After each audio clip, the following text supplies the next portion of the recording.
Hello, welcome to CarCast. I'm Matt, the Motorator, DeAndrea. I'm welcome back to the show. Alexander Weaver from Broad Arrow Auctions, part of Haggerty now, right? So we can get Yeah. into all that, what that is. We're coming up on Monterey Car Week. We've got a really, really exciting auction coming up, and I want to talk a little bit about Broad Arrow, but let's uh, let's do this. Let's hit Bet Online first, and then we'll get into it. Bet Online is the world's trusted betting platform and your number one source for everything sports betting.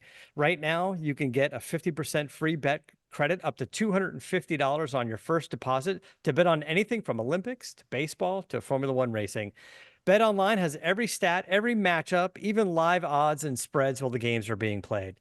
And of course, when the game's over, head on over to our online casino and get in on a game of blackjack or poker or unwind with over 150 different slot games. Head to the website to get in on the action and use promo code BELIEVE, it's BLEAV, for your 50% free bet credit on your first deposit up to $250. Bet online, the game starts here. Okay, so you've been on CarCast many times, many times over the years, and I would say that a lot of listeners definitely know you from RM or the RM Sotheby's auction. But years ago, you decided to get with some buddies and start your own. How did that come about? How did Broad Arrow come about? Yeah, It's it's sort been of a about version of that, right? yeah, something like that, I guess. Yeah, it's been about 3 years now.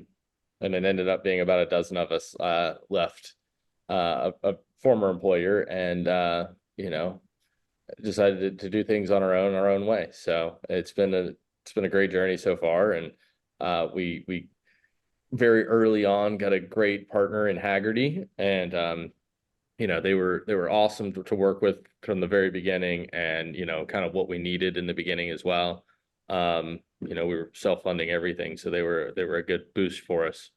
And then they had the option to buy us out fully at some point, and they exercised that very early. And it's been they've they've really been an awesome partnership for us, and they've allowed us to continue to do what we know how to do, which is important and important to us. And they've let us kind of be autonomous and but supporting us wherever we asked for it. And the Haggerty brand has always been very positive, very good family brand. And they went public actually right before they invested in us too. But yeah, I can't thank the whole Haggerty group enough for everything they've done for us and helped us build over the years. So You guys have grown in such a short time to be absolutely one of the premier automotive auctions, definitely on par with anything else that's out there. And I don't do exactly what you do, right? So we go to all the auctions, yeah. right? I visit all the auctions and really kind of depends. And listen, a big portion of it starts with what kind of cars can you get on your docket, right? That's what gets people attention first. And then from there, it really is the people. These auction companies, I describe them more as hospitality companies that happen to sell cars because Yeah. there really is kind of a component to it that you kind of oftentimes some customers are probably more difficult than others, but they expect sort of a level of courtship, if you will. Yeah, they definitely, and concierge too. Yeah. And yeah, it's definitely that's it's not people think, oh, we can sign the cars, they show up to the auction, people buy the cars, and people go on. And that's not it at all. It's the process of getting the cars, the marketing, the photography, the logistics, the research, and then how do you handle all the specific people, like you said, the courting of them. I mean, and then it's always a matter of the chicken and the egg here. What does come first, getting the cars or having the auction? And you kind of just have to take this leap of faith and say, we're going to have an auction, and hope that you can sell your team to people to give you their cars to sell.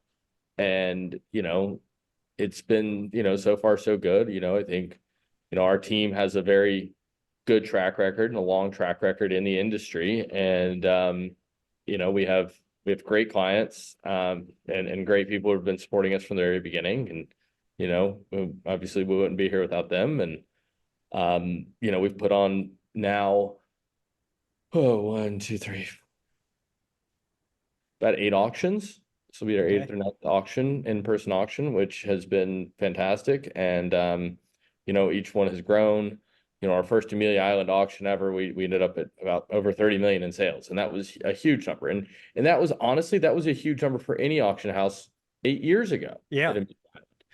So for our first one ever, I mean, we really, we're doing well, and then we did over 50 million in Amelia this year. So, and we're each year in Monterey, we've grown, and we aim to be ahead of ourselves from last year to this year as well. And we have what I think is a really awesome book of business. I got, two huge catalogs here in front of me full of very fun cars. Yeah. So, yeah, I mean, the whole process has been great, and I really don't have any serious issues with any of it so far. Well, But you've got really to, happy with all of it. So yeah, I mean, but you got to be able to sell the cars that you can sign. And there's been a lot of auctions over the years, some that have been around for a long time that even aren't around anymore or have kind of floundered. And I can't say exactly what. I mean, certainly a little bit before COVID and now after COVID for sure, spending a lot of money for a car online sight unseen is fairly normal now as well. Like people will spend millions of dollars on a car they've never seen yeah, if they're buying it online from a place that they trust. And I think the online auctions probably put some other auctions potentially out of business, or those auctions just struggled for too long on getting buyers in the room. Even if when they were able to consign some decent cars, you got to get buyers in the room. And you guys have seemed to found sort of the secret sauce of making that happen. I'm not saying their other auctions aren't successful. I'm saying you guys did it in 3 years from the first auction, like you said, 30 million in sales. That has to just come from what? From you guys and your reputation and your little black book, basically. yeah.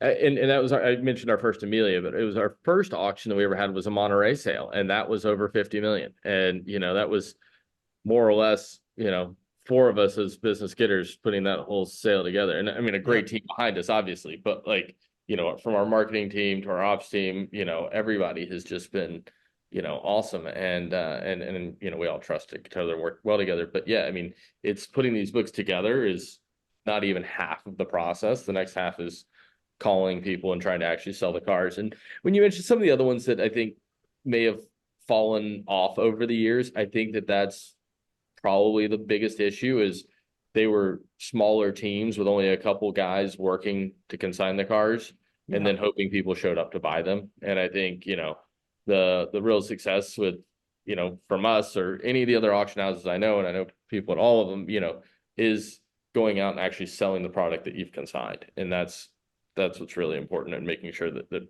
you think, oh, these wealthy guys, they'll know about it. They'll bid. No, you got to remind them and put everything in front of them. Put them under they didn't know that they needed us, whatever. You got to Yeah. know they have all these other cars.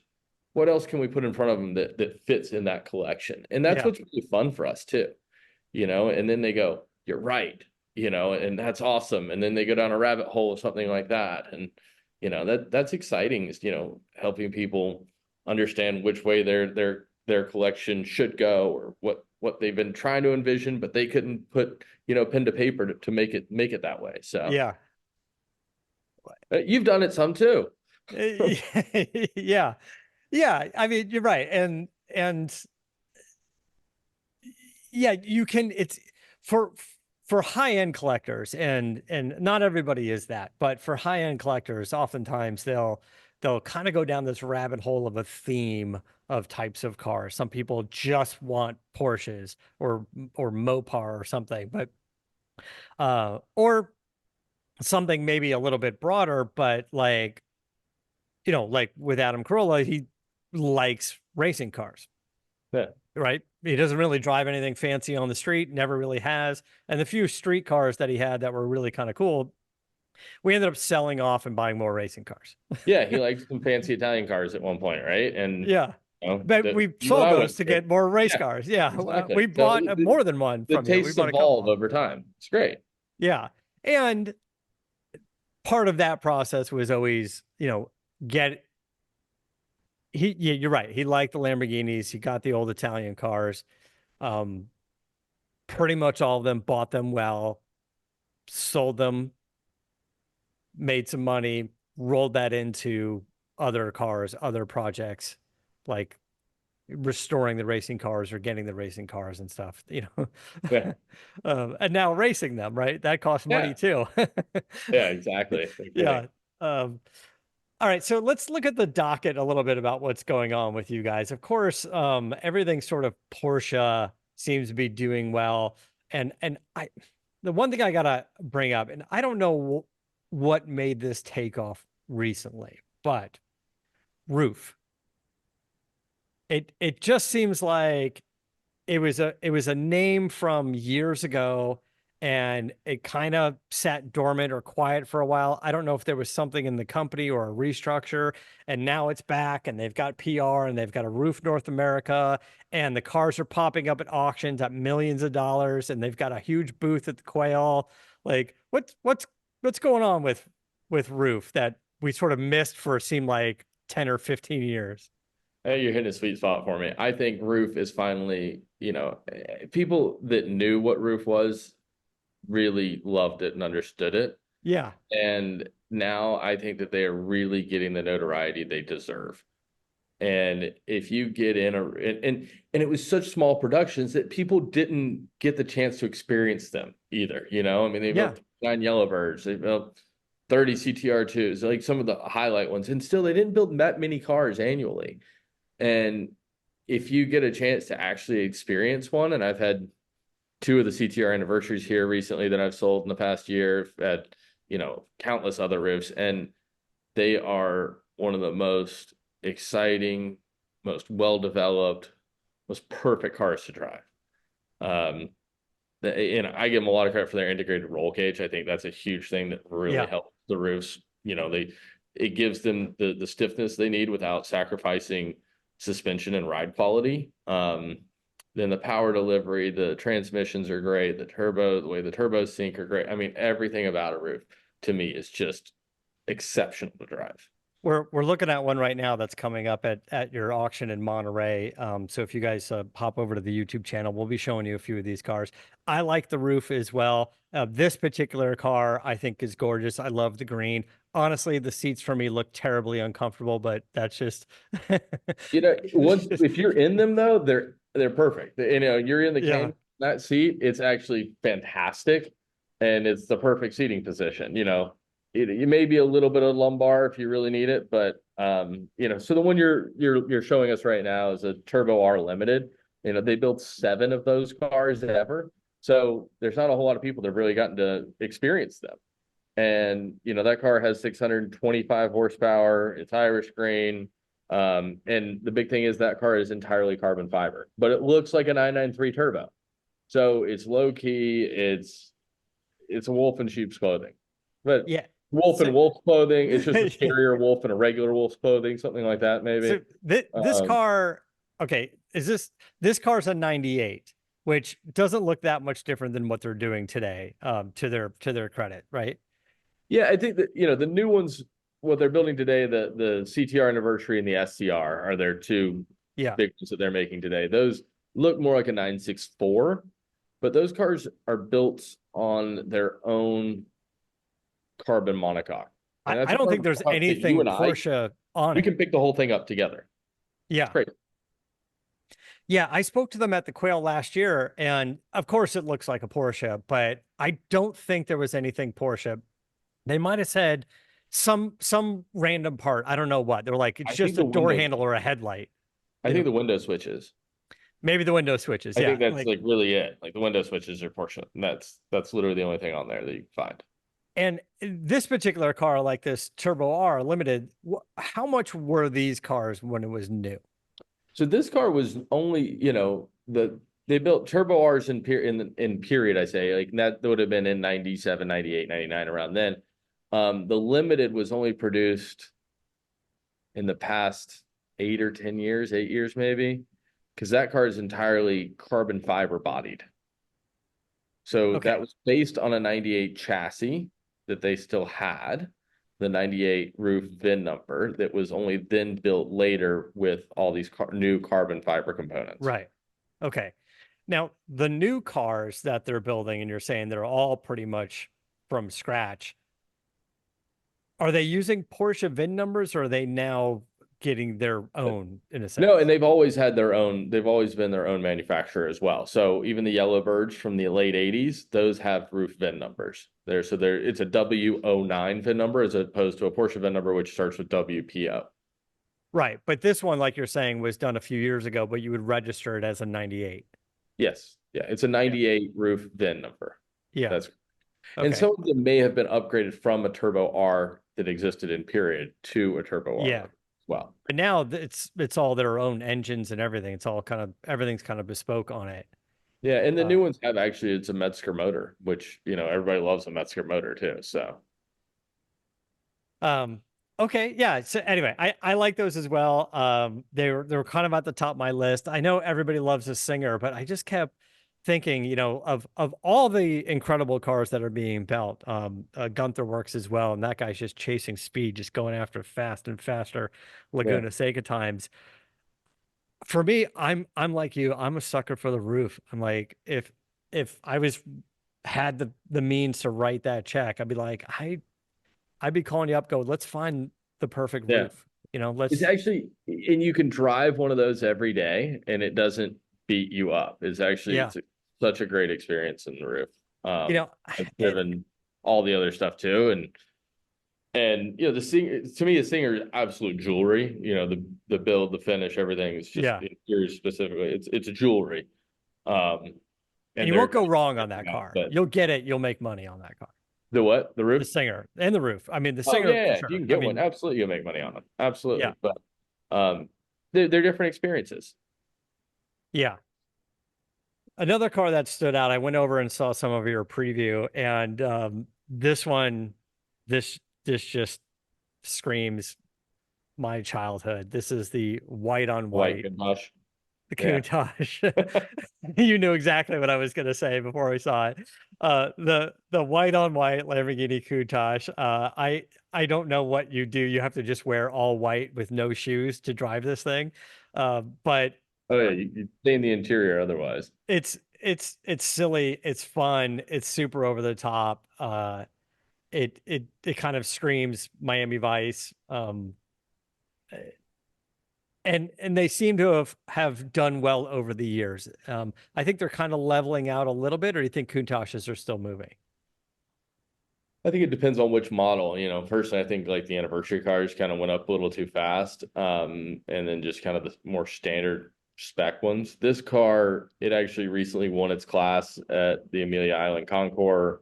It only has about 6,000 original miles. It's the original livery. It's just, you know, full mechanical engine rebuild recently done, for about 140 grand. Polo Storico issued certificate of origin. I mean, it's just got You this got is to the have the really phone. spec. You got to Yeah, have the phone in it, gotta right? have the fun. You Yeah, got to so have the this Alpine. You got speculator. to have the phone. But It's a years ago we were starting to see Countach's move, but early models, rare stuff like a Periscope, something like yeah, that, they were starting to move. And now the later model versions, like you said, are moving a little bit more. yeah, and I think that something like this with the good, doesn't have the massive bumpers on it. It's an Yeah, awesome, iconic color combination. It's in such great condition. Like this one makes sense to me. Frankly, I don't know, a more mundane color anniversary car with big bumpers or something like that doesn't, you know.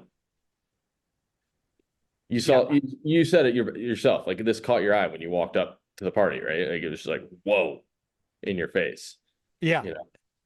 Yeah, it's funny because you would think the red stands out, but you've seen red, and when you do sort of walk around the room of you know super exotic cars for sale at an auction like this, there's a lot of red going on. So Yeah. when you see the white one, you're like, I don't see a lot of them, Yeah. and it just works. It just worked on that car, the all white. I think Yeah. it was good. I see 4 GT. 4 GTs have kind of flattened out a little bit. The first gen, they're half a million ish, maybe depending on anniversary edition, whatever. And then these Ford GTs are about $1 million that we're seeing now, probably more for, again, for the Carbon series or one of the anniversary cars. Yeah. Um, I've driven one. I think it's I think it's great. I think it's fun to drive. I think uh it does everything well. I mean, you could probably find something faster or handle better or whatever, but not not necessarily with the heritage and the Ford badge, of course, on it. But I'm a fan. These were one that frankly, I kind of knocked them when they came out, and I'm going, I can't believe you put a V6 in this. Yeah. That was my biggest qualm, especially over the Gen 1 with the supercharged V8. I'm like, I can't believe Ford wouldn't put a V6 in this. And then you drive it, and you're like, okay, yeah, this actually this works. Like it's no Yeah. slouch. It's good. I will say the brakes are phenomenal on this car. Yeah. They stop so well. Which you need actually, because you feel invincible driving it. But yeah, this is a cool one. And then we have another blue one as well that's with no stripes or anything with the carbon wheels. It's pretty cool. So this one only has about 150 miles on it. Yeah. I probably would have driven it a little bit more if it was The other that one way. has, So 1500 or so on it. when we were when we were doing the Ford v Ferrari documentary called The 24-Hour War, um, Ford came over to the studio and they brought a pre-production Ford GT, Shelby GT 350, and the Focus RS. And we used those cars in the background while we were interviewing their team for the film. Um, I got to go for a ride in the Ford GT before it was even done. The gauge cluster and stuff was wired and it was sitting on the floor. Like, got to go for a ride with it, in there. And then the Ford, the Shelby as well.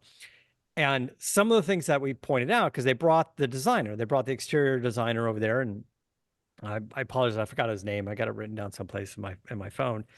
And he was saying, well, once they told us what the engine was going to be and they told us we're going to do carbon fiber body, he's like, I was really kind of able to do things I wasn't able to do.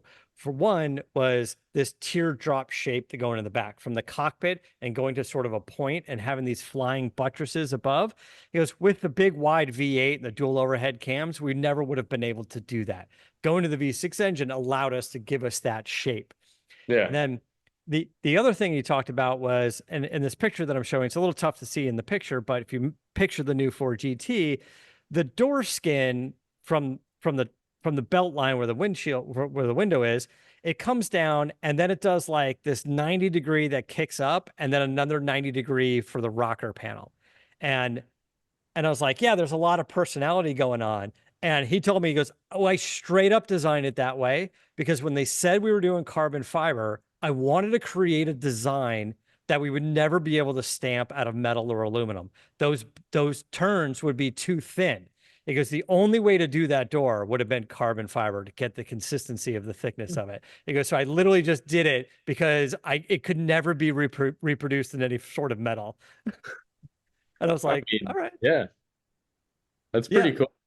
It's yeah, cool no, to get the designers out too. yeah, and he was so proud of it when he was telling me that Yeah. story. He was just like, "Oh man, this is such a big portion of what we're doing." But anyway, there's a bunch of other things on the docket. One of the cars, of course, you've got a Lamborghini Miura. Uh, it just seems all of a sudden like they were flat for years, and now the SV, like Miura's popped. Yeah. And Yeah, they have. what happened? Just somebody just decided. Two people were in a room. They just decided this should be a multi-million-dollar car now, and we're there. And it should be. I mean, it really It should should have been be. years ago. Yeah. Yeah. Yeah. It's I still mean, just the best yes. looking car. Yes, it is. I You mean, know, the first supercar, the sexiest. I mean, they are awesome things.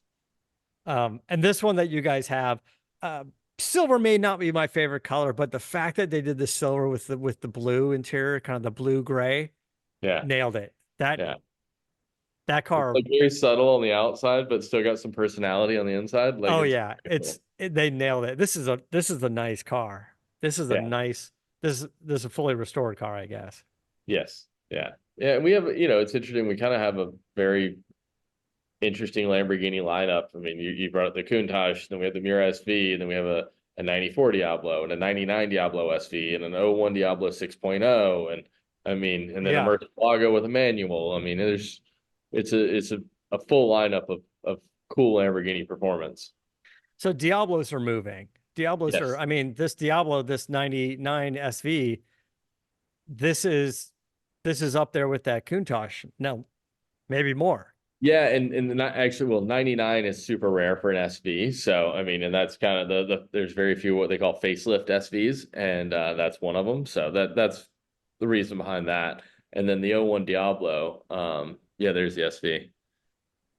Yeah. So they're so good looking in my mind too. A Those little scoops on the stiff roof though, and right? everything. It's a little stiff because if I remember correctly, the Diablo basically have what would be like a tube frame chassis, although I think it's square tubing. But it just doesn't have a lot of compliance to it. But I don't know. Maybe it's better to drive than I think. I mean, it's the car to pull up, in front of the ski chalet in Aspen in, right? Yeah.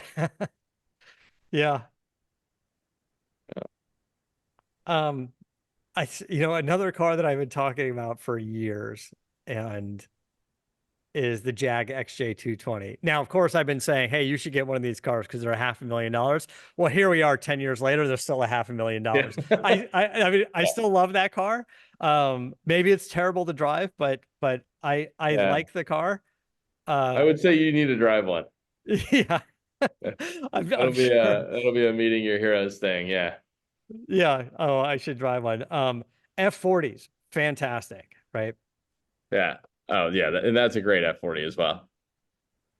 So the F40 just such the iconic supercar. I would say like this and the 959.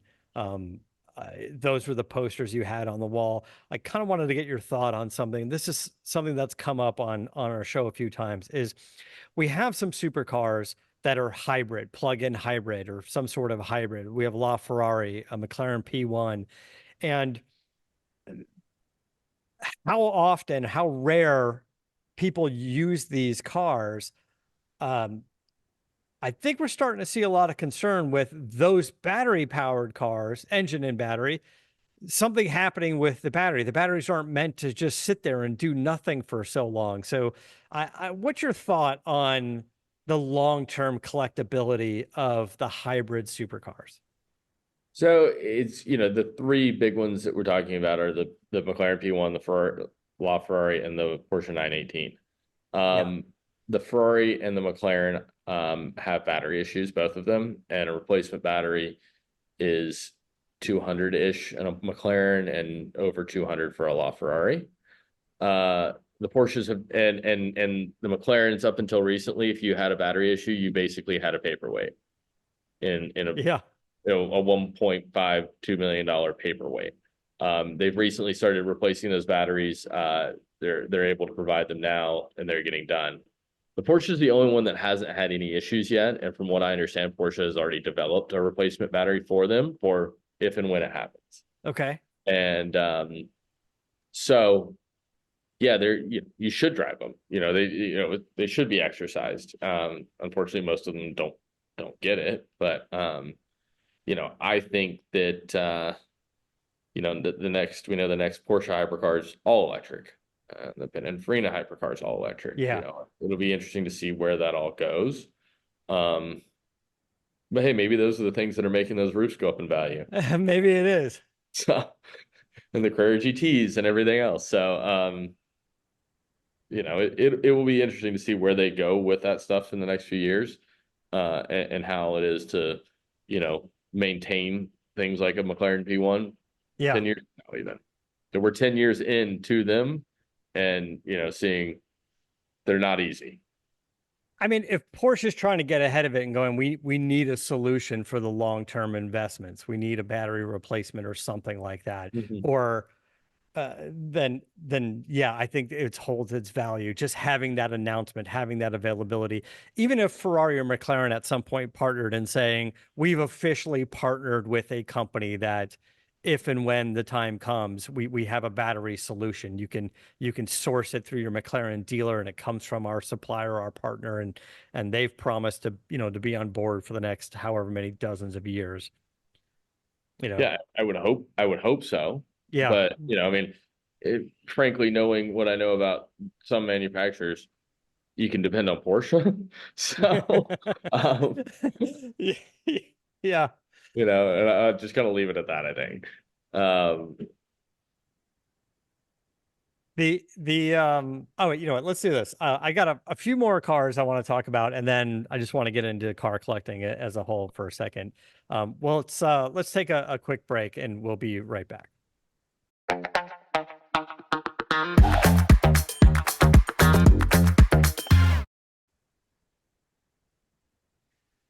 Okay, so I want to ask about, I want to throw a couple out at you real quick, just yeah, because we've only been talking about some of the more expensive, insane cars that we have in the auction, I think. yeah. And there's Well, a my few in my here. question was going to be at some point was going to be, Okay. where do we get into what are your thoughts on um a newbie collector, somebody getting into it, something.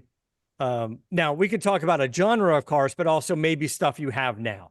Okay, so So I was kind of gonna go in with maybe stuff that's sub 100,000 yeah, that I think that we have that I think is, frankly, if we're gonna have something in the auction sub 100,000, we want it to be a special car there too. Like we want everything to be special.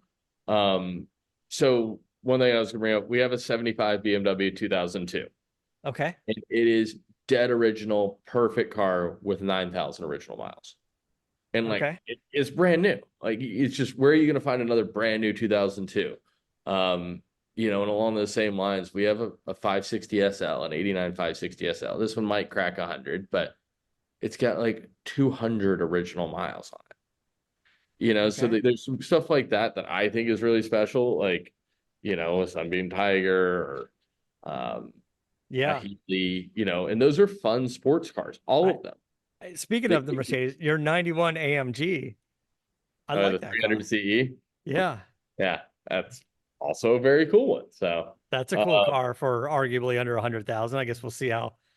I mean, yeah, the estimate is we don't know where the car is going to go, but that's a cool car. That's a fun car.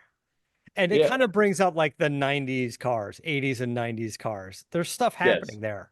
yeah. That's your perfect Radwood style car. Yeah. There's that one, and then there's also a 300 SEL 6.3. If we're talking Mercedes under 100, and this 300 SEL 6.3, that's kind of like the first. There you go. That's the Yeah. first kind of.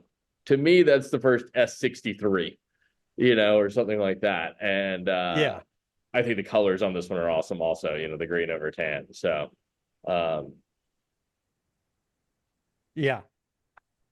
you know, Yeah. But it's going to be a little tougher probably to attract the younger buyer compared to the 91 but AMG. that car gives you the classic look, Yeah. but with still some, pep to it. And, I don't know. That's a pretty sweet one. And then, kind of towards the end of the sale on Wednesday, we have a Bentley Turbo R Sport. Okay. And, big fast saloon, for 50 grand. Like, not that it's not a lot of money, but that's a badass car, for a car that was 200 and something new, probably in 96. You Yeah. know, that's kind of a fun thing and something that you're not going to see very often either. So Yeah. there's, There was another the car that I think that has moved in the past few years as well is Ferrari Testarossa. It seemed like not too long ago, 150 grand. And I think they weren't even that long ago. They were 80 to 120, like, yeah, and then 150. And, the one that we have, this one's expensive. This car has 150 original miles on it. yeah. So that's a pretty special example there, I think, with 150 original miles. As much as I do like the Testarossa, again, it's sort of my era of years of cars. Um, I, I'm a sucker for the 512M. And I dig it with the non pop-up lights. I like I like this car. This is the Testarossa refined. This is the Testarossa turned up to 11, in my opinion. I agree, and I remember as a child seeing a photo of Michael Jordan climbing out on one 512M with like a plate that said like MJ Air or something like that, Yeah. and it was just like that's the coolest thing I've ever seen. Yeah. So in '95, Michael Jordan, he had a black Testarossa. Then I remember he had, I think it was a yellow 512M. Maybe I'm mistaken on which color that one was, but he had all, whatever the newest thing was back in the day. And yeah, there's the original window sticker for this car even. Yeah. I can't read what it says. Was it 195? Yeah. I can't really tell what it says. Yeah, I dig the car. I think it's cool. Yeah, so you're talking about cars for under 100,000 that you can get into, that you guys have them there at the auction as well. But what should we be looking for? What do you think is the future collectible? By the way, here's that Bentley you were talking about. Let me load up that Bentley real quick. Now, this might be a little bit of a maintenance issue, although everything's kind of a maintenance issue. Yeah. Yeah. That's relative at this point, I think. Yeah, but I'm sure this is like, you want a road trip car, like this thing is going to be so much fun. Yeah. I don't know why. I've never seen an old Bentley, even something from the 90s with tinted windows. With That what? with tinted windows. Oh No, yeah. nobody ever tints the windows. Yeah. Well, they I want don't to know be, why. I don't know why. maybe they're just not picking their nose. I don't know. Yeah. I mean, yeah. Thinking about this car in 96, like it had carbon fiber on the dash, it had the screens in the back seats, like it had the modern stuff now that you'd see in your Escalade, but it's in a Bentley in 96. Yeah. I think that's a pretty cool thing. Uh, So This is a gorgeous car. This is a lot of car for the money. yeah. Yeah. Have you driven it? I bet it scoots around pretty good.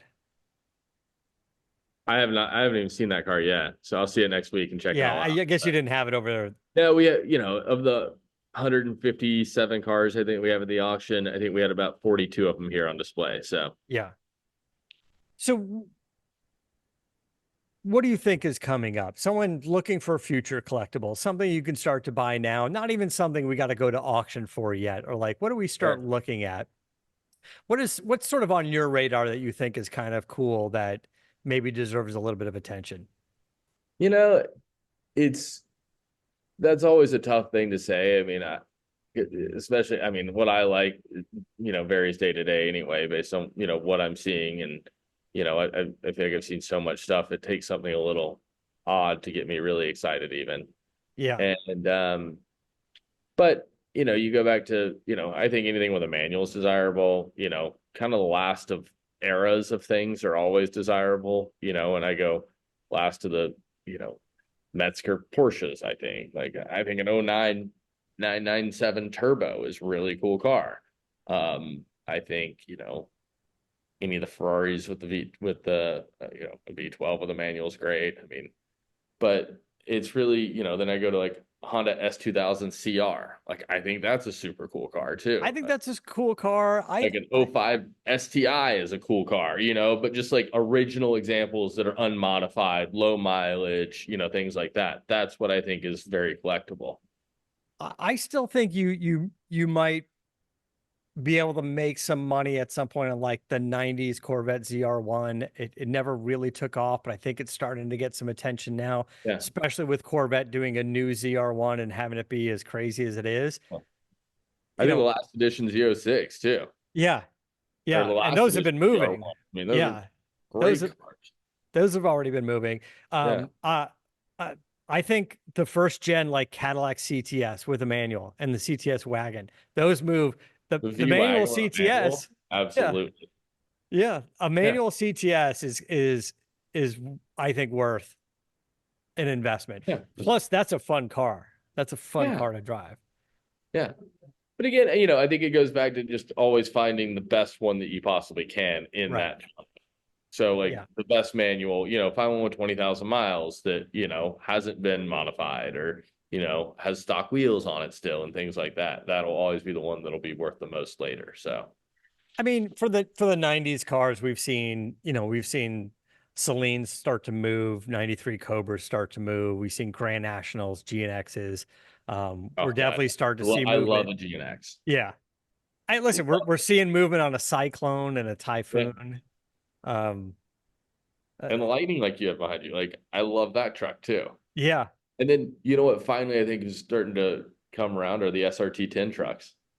Yeah, I think so I too. Now, believe. before that, though, the Chevy, the 454 SS, when it Yeah, competed with the Lightning, that's a cool yeah, truck. I did Yeah, too. that's a cool truck. And a lot of those are still pretty affordable. Now, all of the cars I mentioned, even the Cobras and stuff and the Selenes, a lot of them kind of thrashed. So getting all of the serialized parts, making sure the stickers and the numbers are all kind of matching is it's going to be where the most money is going to be. I mean, of Mhm. course I'm sitting in front of a 93 Cobra that I've cut up and it's been modified. It's been at the SEMA show, so all of my cars doesn't really make a difference. Um, but yeah, I think there's some things going on with like the 90s cars, and you brought up a good point. You look at cars where there was a manual transmission option, that's going to move. That's going to move the needle more than the automatic transmission version of Yeah. it as it was available, like the CTX. Um, Before we wrap up, I want to talk about Motorlux as well. This is a fantastic event. This used to be the Jet Center party and still the Jet Center theme thing, but you guys have kind of taken it up a notch. Like, explain what Motorlux is for people that don't fully understand. Yeah, so Motorlux, it used to be called the McCall Jet Center Party Yeah. for years and years and years. And Haggerty, the event team at Haggerty actually bought that event and they run it. And we happen to have an auction. This year's the first year we'll have an auction in conjunction with the event. So our auction will be occurring Wednesday night while the party is happening as well, all right in there in the same area. And then our auction will also be Thursday night as well. But yeah, I mean, Wednesday night there will be manufacturers have cars on display there. There will be planes on display, obviously the Jet Center. So if you want to go check out a new Gulfstream or whatever, you can as well. And then awesome, great food set up everywhere, food vendors, alcohol vendors, everything. So you get one ticket and you walk in and just eat whatever you want, drink whatever you want. You just, don't spill the caviar in the Gulfstream, maybe. You don't, So, but the um, idea of planes in cars was always kind of fun, or modern stuff, vintage stuff. Like you could walk up to the booth of a small, 6-man private jet and go, how much? yeah. And there'll be an account person there working with you. But the vintage stuff is cool too if you guys are still doing that. Yeah. No, they've had some vintage planes there in the past, and I'm sure they will again this year. And I mean, it's really cool to get up close and personal with some of these old planes, old helicopters, things like that. I mean, yeah, Now, it's previously all you would machines that we love machines, we love engineering. I mean, we're car guys, right? So it's and cool in whatever form. previously the during the Wednesday night event that's coming up next week, you would preview the auction and then the auction would start Thursday, right? But now it's happening at the same time. Yes. Yeah. I mean, we feel we have a captivated audience already there, so And let's you're get giving them started on booze, some. so it's the best way to sell Definitely. cars at an auction is It works in Vegas. Hopefully, it'll work for us. yeah, I think it will. I think it'll be fine. Anyway, that's a cool event. I believe that's not sold out. I think you can still get tickets to that event if people are going up there. Testing me. Sorry. Yeah, I'm not. But check out motorlux.com. I think we can figure it out there. Yeah. Um, yeah, kind of going through the website and looking at it now, I would say yes, there are some tickets available. Yeah. But you can go to the website and find out for sure. But yeah, it's gonna be a cool event. Looking forward to seeing you guys up there doing that. Um, Here's a little bit of a playing the video in the background. It's just sort of the little bit of a visual of what's happening there. But like you said, it's a big party. It's a big party with planes and cars and all the food and drink that you want. They always do such a cool event. Um, all right, man. I'm looking forward to it. Going out there and catching up with you, and good luck. Hope you guys have a wonderful auction. You guys can check out the docket at broadarrowauctions.com and follow them on social media as well. I'm sure there'll be some kind of real-time stuff going on as these cars get sold. Uh, yeah. Is there anything we're missing? What else? No, I think we nailed it. I think it's gonna be a fun week. I mean, it's car week. It's the best week of the year, right? Yeah. Yeah. Yeah, I look forward to seeing you up there too. It'll be fun. When is the auction? Just Wednesday, Thursday? Wednesday and Thursday evenings, yes. And then what? You get to take a day off, go to the Quail on Friday, maybe see you in Pebble on Sunday? Yeah, see it. Definitely see it Pebble on Sunday. Hopefully go out to the track, see some of that too. So Yeah, we'll be out there on Saturday. So if you're out the track Saturday, come on by. yeah, for sure. We'll do. Yeah. Awesome. All right, guys. Thanks so much for listening. And until next time, keep the air in the spare and the bag in the wheel.